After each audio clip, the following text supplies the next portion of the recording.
Good morning students. आज हम लोग स्टार्ट करने वाले हैं क्वेश्चंस ऑप्टिकल आइसोमेरिज्म पे बेस्ड, और वो भी हम लोग एडवांस लेवल के क्वेश्चन करेंगे आज। तो जो क्वेश्चन हम लोग करने वाले हैं अभी हम लोग, तो वो स्टीरियो आइसोमेरिज्म चैप्टर से जे एडवांस में पूछे जा चुके हैं।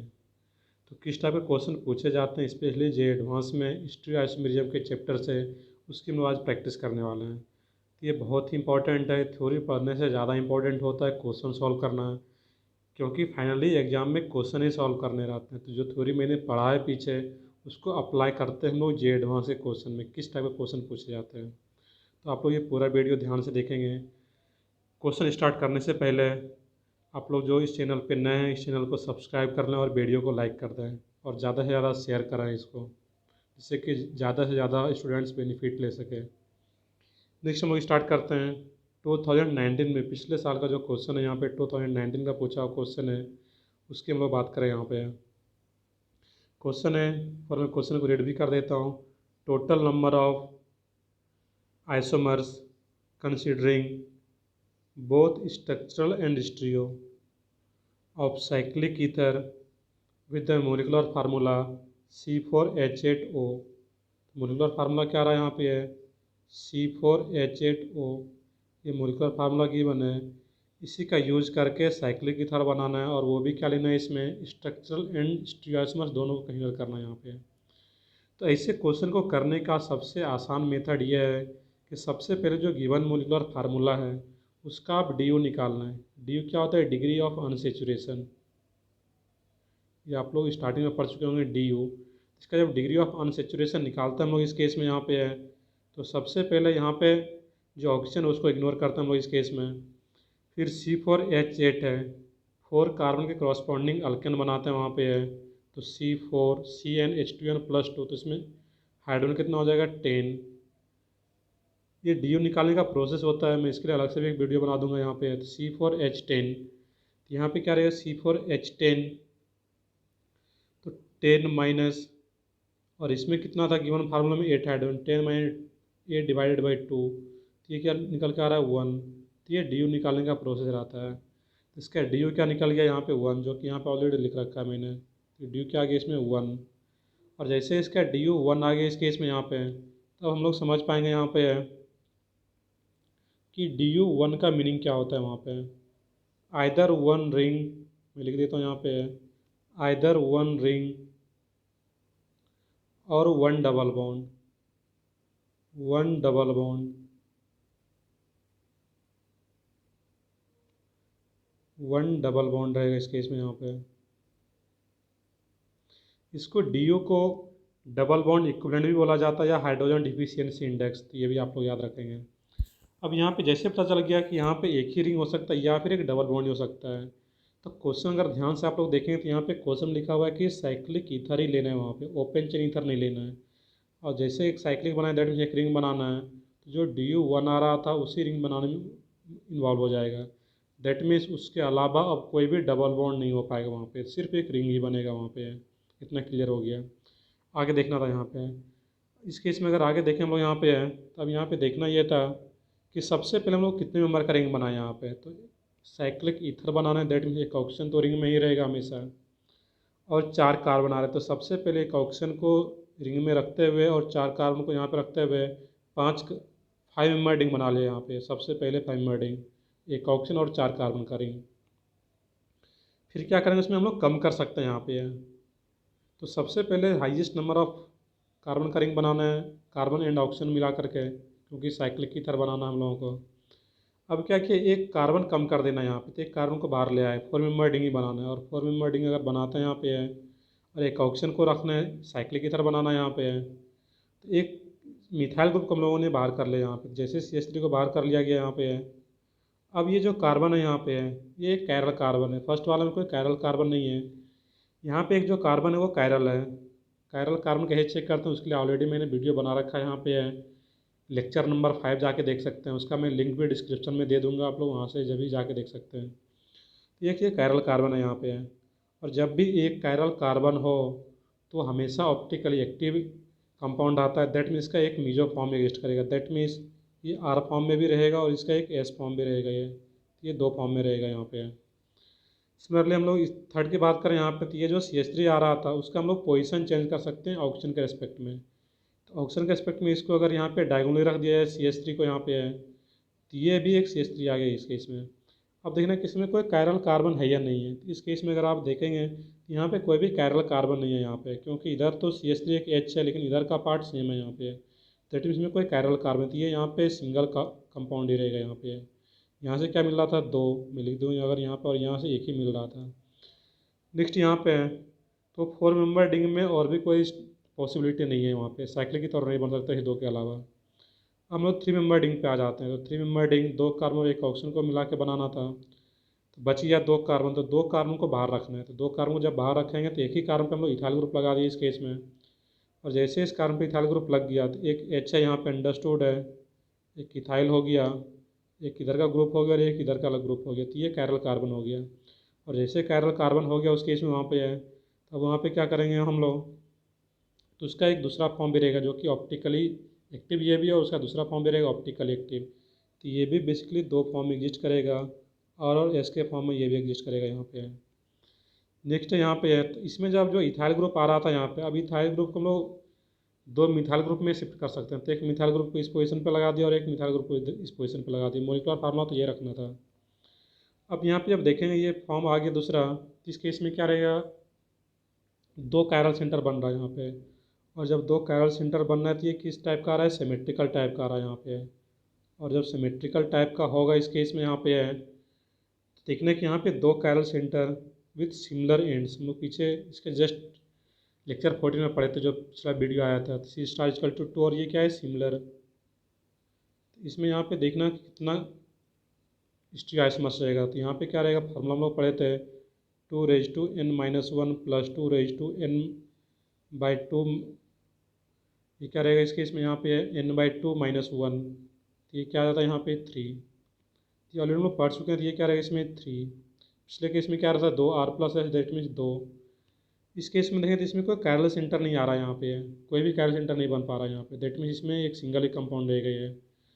यहाँ पे एक ये आ गया 1 + 3 + 2 + 1 + 2 + 1, तो टोटल कितना हो गया 1 + 2 + 1 4 + 2 6, 6 + 3 9 + 1 10। इसका आंसर क्या रहेगा यहाँ पे 10। तो ये एक इंटीजर टाइप का क्वेश्चन है वहाँ पे है। ये क्वेश्चन पूछा जा सकता है स्पेशली मेंस वगैरह में भी, जेईई मेंस में भी, क्योंकि इंटीजर टाइप का क्वेश्चन जेईई मेंस भी पूछ रहा है इस साल से। आप लोग ये क्वेश्चन ध्यान से देखिएगा, ये क्वेश्चन रिपीट हो सकता है, जेईई मेंस पूछ सकता है यहाँ पे। या फिर जेईई मेंस ये कर सकता है कि सिर्फ स्ट्रक्चरल आइसोमर्स पूछ लिया है। मोलिकुलर फार्मूला यह है कि सिर्फ total number of structural isomers. तो सिर्फ स्ट्रक्चरल आइसोमर्स अगर पूछा जाता तो उसमें आंसर क्या आता, वहाँ पे है 3 + 3, उसके इसमें आंसर क्या रहता है 6। स्टीरियो को मिक्स कर दिया गया, दैट मीन वो क्या रहेगा वहाँ पे 10 आ जा रहा है इस केस में यहाँ पे। तो ये ध्यान रखिएगा आप लोग। नेक्स्ट क्वेश्चन पे आते हैं, तो ये क्वेश्चन 2019 का एडवांस का पूछा हुआ क्वेश्चन है यहाँ पे। वो नेक्स्ट क्वेश्चन पे आता है अब यहाँ पे। नेक्स्ट क्वेश्चन 2018 का एडवांस का पूछा हुआ क्वेश्चन है। तो मैं पहले क्वेश्चन को यहाँ पे डिटेल में पढ़ देता हूँ कि for the given compound X, एक कंपाउंड क्या था इसमें X, the total number of optically active stereoisomers. अब यहाँ पे ऑप्टिकली एक्टिव स्टीरियोआइसोमर्स पूछा जा रहा है इस केस में। तो यहाँ पे बॉन्ड 2 टाइप का बॉन्ड दिया गया इस केस में। सॉलिड लाइन का अगर बॉन्ड बनाया गया सॉलिड टाइप का, तो इसका मतलब क्या लिखा गया इस केस में, क्वेश्चन का ही पार्ट है ये। This type of bond indicates that the configuration at the specific carbon and the geometry of the double bond is fix. इसका मतलब क्या है, वो फिक्स है वहाँ पे, वो चेंज नहीं हो सकता है। और इस टाइप का अगर डॉट लाइन का बॉन्ड दिया हुआ है इसमें, तो इसका मतलब क्या है कि this type of bond indicates that the configuration at the specific carbon and the geometry of the double bond is not fixed. बाकी इसी को कॉपी कर लेना था यहाँ पे। और लास्ट में इसमें क्या था, डबल बॉन्ड इज फिक्स, जो भी था इसमें double bond is not fixed. अब यहाँ पे एक क्वेश्चन आ गया, अब इसका देखना है कि सॉल्यूशन क्या होगा। तो इस केस में देखना है कि जहाँ भी ये सॉलिड लाइन दिखाया गया है इसका मतलब वो फिक्स है, उसको चेंज नहीं कर सकते। तो यहाँ पे ये चेंज हो सकता है और इसको हम लोग चेंज कर सकते हैं। दैट मीन्स इसको डाइस पे भी रख सकते हैं और वो वेज पे भी रख सकते हैं। इस टाइप का अगर लाइन दिया गया उस केस में वहाँ पे। अब इसके सॉल्यूशन की बात करें यहाँ पे, तो सबसे पहले अगर हम लोग बात करते हैं इस केस में यहाँ पे, ये अभी किस फॉर्म में आ रहा है यहाँ पे, यही एक्स था इस केस में, ये तो हम लोग देख ही रहे थे। अब यहाँ पे जो देखना था हम लोगों को, अब यहाँ पे अगर इस टाइप से दिया गया तो एक एच यहाँ पे होगा और एक एच यहाँ पे है। तो एच और एच अगर अपोजिट आया तो वो क्या रहेगा, ट्रांस। तो ये ट्रांस भी हो सकता है और ये सीस भी हो सकता है। हम लोग दोनों केस लेके देखें क्योंकि वो तो फिक्स है ही नहीं वहाँ पे। तो हम लोग यहाँ पे सोल्यूशन स्टार्ट करते हैं। इसका जो पहला रहेगा इस केस में यहाँ पे है, तो जनरल इस टाइप का जब क्वेश्चन है, आप कोई भी क्वेश्चन बैंक सॉल्व करेंगे एडवांस का, तो उसमें बस आंसर दे दिया गया है 7, बट डिटेल में नहीं बताया गया यहाँ पे, क्योंकि स्ट्रक्चर इतना जो ड्रॉ है कोई नहीं चाहेगा कितना डिटेल में ड्रॉ करें यहाँ पे। बट ये मैंने यहाँ पे एक एक पूरा स्ट्रक्चर ड्रॉ करके समझाया आप लोगों को, इसको आप लोग ध्यान से देखिएगा, बहुत ही आसान सा क्वेश्चन है ये। नेक्स्ट क्वेश्चन इस केस में हम लोग बात करते हैं। तो सबसे पहले यहाँ पे देखना था हम लोगों को कि जो वेज था वो तो फिक्स था, तो ये वाला पार्ट फिक्स है जब हम लोग ड्रॉ करते हैं यहाँ पे, ऊपर वाला भी फिक्स है। अब ये जो आ रहा था यहाँ पे, तो इसको मैंने यहाँ पे वेज पे रख लिया एक बार यहाँ पे है, और एक बार इसको भी ऊपर रखा मैंने वेज पे। अब जब दोनों को वेज पे रखा साथ में यहाँ पे एच और एच, क्योंकि डबल बॉन्ड के बाद पोजीशन चेंज हुआ तो वो क्या होगा वहाँ पे उसका चेंज हो सकता है। यहाँ पे ये जो क्वेश्चन का पार्ट था यहाँ पे है, हम इसको चेंज कर सकते हैं यहाँ पे। इसके अबाउट ये सीस और ट्रांस दोनों हो सकता है इस केस में यहाँ पे है। तो ये आप लोगों को याद रखना था यहाँ पे। इस केस में जो रहेगा यहाँ पे कि डबल बॉन्ड के अबाउट सीस ट्रांस, तो हम लोग पहले ट्रांस से स्टार्ट कर रहे हैं यहाँ पे कि ट्रांस अगर होगा तो क्या रहेगा उस केस में यहाँ पे। तो सबसे पहले हम लोग ट्रांस का केस देख रहे हैं यहाँ पे, एच और इसको वेज पे और इसको भी वेज पे। जब दोनों को ट्रांस रखते हुए वेज पे रखेंगे, और ये भी बेसिकली क्या था, ये भी ट्रांस वाला केस था, एच और एच यहाँ पे आ रहा था इसमें भी, तो ट्रांस वाला केस है और इसको भी वेज और वेज पे रखेंगे यहाँ पे। तो जब ये दो पार्ट में से कर लिया यहाँ पे, तो जब एक सिमेट्रिकल लाइन ड्रॉ करेंगे, प्लेन यहाँ पे रखेंगे, तो ये पूरे मॉलिक्यूल को इक्वल हाफ में डिवाइड करता रहा, एक हाफ दूसरे हाफ का मिरर इमेज है। दैट मीन्स ये क्या रहेगा, प्लेन ऑफ सिमेट्री आ गया, और प्लेन ऑफ सिमेट्री आया तो वो क्या रहेगा, ऑप्टिकली इनेक्टिव। तो ये क्या रहेगा, ऑप्टिकली इनेक्टिव कंपाउंड है यहाँ पे है। ये पॉइंट याद रखना था इस केस में। नेक्स्ट है यहाँ पे है, एक केस में क्या कर सकते हैं यहाँ पे, बाकी तो फिक्स है। अब इसको मैंने वेज पे रखा और यहाँ पे वेज पे था, उसको मैंने डाइस पे लाया यहाँ पे। ये क्या है, डाइस पोजीशन है ये। तो एक को वेज पे और एक को डाइस पे। तो अब ये एक दूसरे का मिरर इमेज नहीं आने देगा अगर यहाँ पे हम लोग प्लेन भी मानते हैं, क्योंकि ये तो कहाँ पे है, वेज पे, और ये डाइस पे आ गया, तो ये कभी भी मिरर इमेज नहीं होगा, बीच में मिरर रखेंगे तो ये क्या रहेगा, पी नहीं आएगा, और सी तो आने का सवाल ही नहीं है इसमें। दैट मीन्स ये क्या रहेगा, ऑप्टिकली एक्टिव। दूसरे केस में क्या कर सकते हैं यहाँ पे है, इसको ही वे डाइस पे रख लिया और इसको वेज पे रखे यहाँ पे है, और इसको डाइस पे, इसको वेज पे ट्रांस रखते हुए यहाँ पे है। तो उस केस में ये भी क्या होगा, मिरर में नहीं आ पाएगा ऊपर वाले पार्ट का यहाँ पे। दैट मीन्स ये भी क्या रहेगा यहाँ पे, ऑप्टिकल एक्टिव कंपाउंड, तो ये भी ऑप्टिकल एक्टिव है। इसी में से एक फॉर्म और भी रहा था यहाँ पे ट्रांस वाले केस में ही। इसमें जो एक फॉर्म आ रहा है यहाँ पे है कि दोनों को डाइस पे रख लीजिए, इसको भी डाइस पे और इसको भी डाइस पे यहाँ पे है। तो सबसे पहला काम किए थे यहाँ पे, दोनों को वेज पे रखा था जो कि चेंज हो सकता था, बॉन्ड जो फिक्स नहीं था उसको। सेकंड में एक को वेज पे एक को डाइस पे। अब इसमें इसको डाइस पे इसको वेज पे, और इसको दोनों को डाइस पे रख रहे हैं यहाँ पे। तो ये भी ऊपर वाले का मिरर इमेज नहीं आ पाएगा। दैट मीन्स ये भी ऑप्टिकल एक्टिव, तो ये तीनों ऑप्टिकल एक्टिव है, सिर्फ ये ऑप्टिकल एक्टिव आ रहा था ऊपर वाला। तो ये चारों ट्रांस का केस था।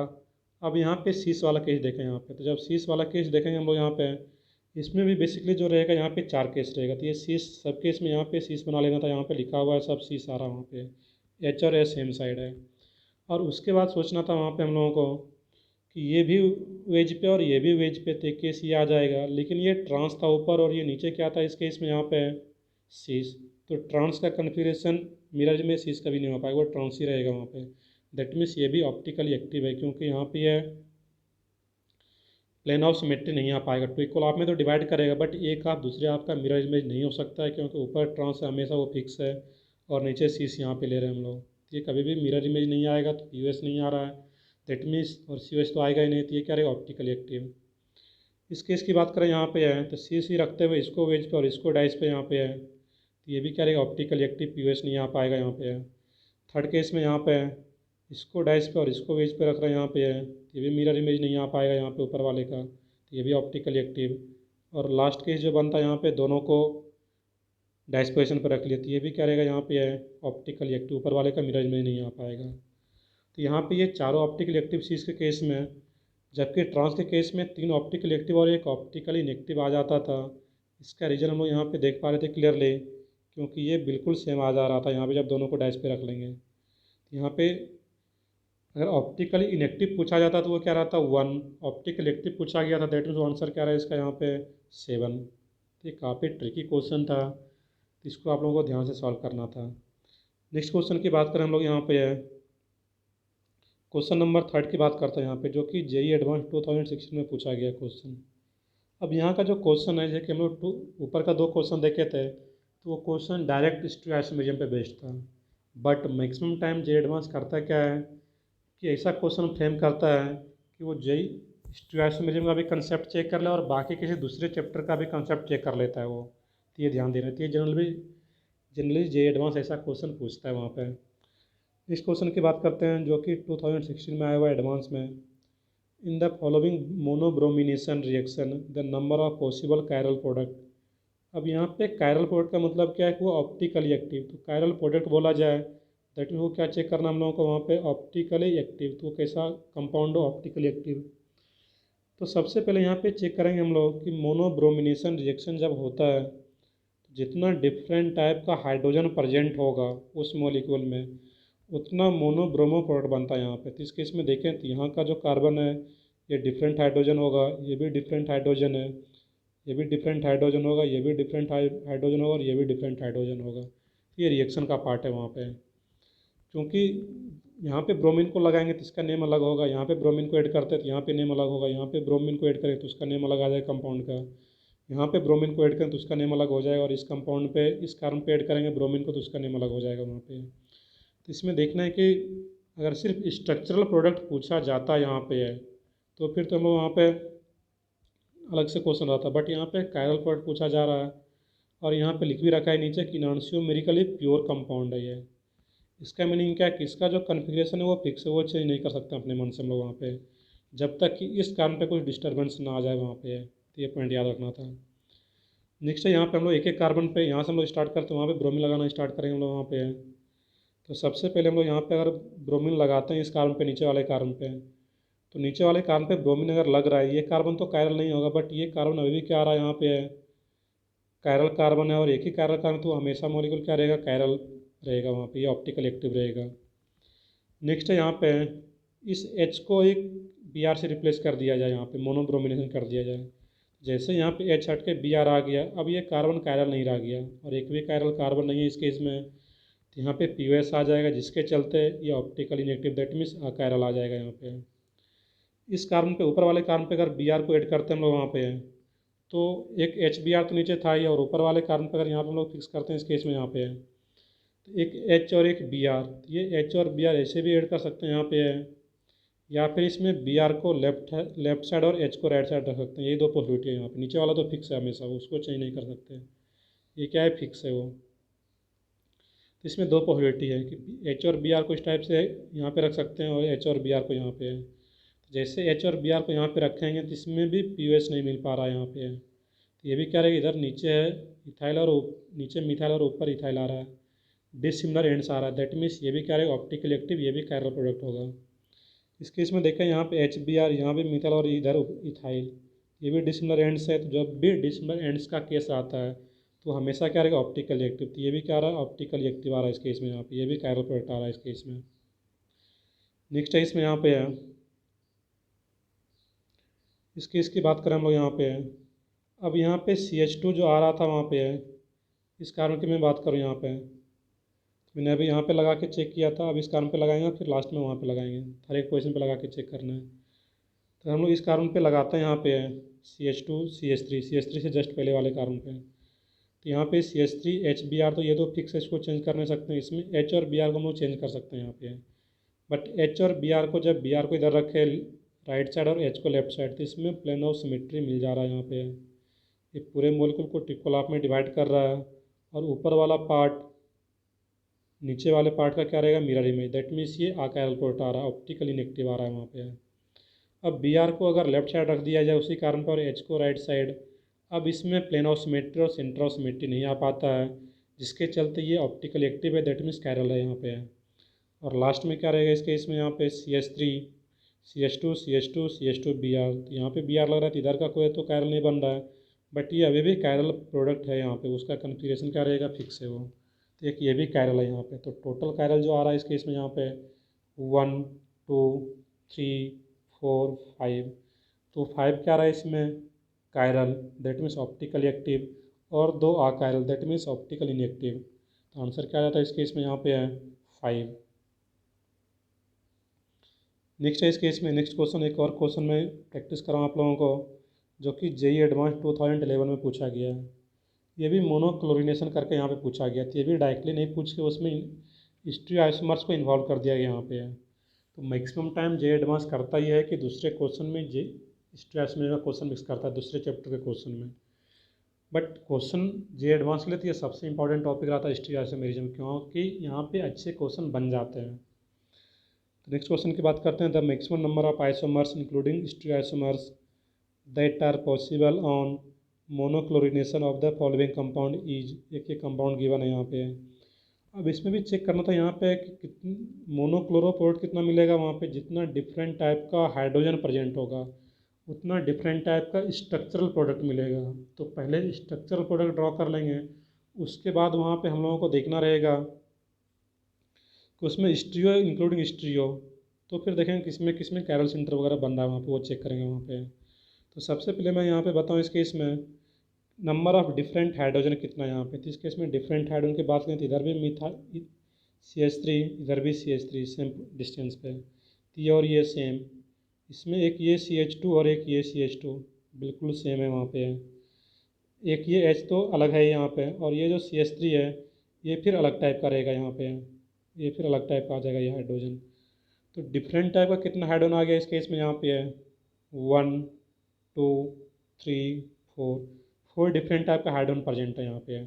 तो चारों पोजीशन पे हाइड्रोजन ऐड करना था। अब हाइड्रोजन को इधर ऐड करें या फिर यहाँ पे ऐड करें, क्योंकि वो सेम टाइप का सेम है।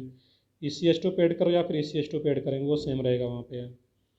तो जितना डिफरेंट टाइप का हाइड्रोजन है वहाँ पे हाइड्रोजन को रिप्लेस किया जाएगा क्लोरीन से वहाँ पे। तो मैं स्ट्रक्चर ड्रॉ करना स्टार्ट करता हूँ यहाँ पे। तो सबसे पहला स्ट्रक्चर मैं ड्रॉ करता हूँ, अगर यहाँ पे यहाँ से मैं स्टार्ट करता हूँ इस कार्बन से, तो वहाँ पे क्या रहेगा CH2Cl, और ये क्या आ रहा है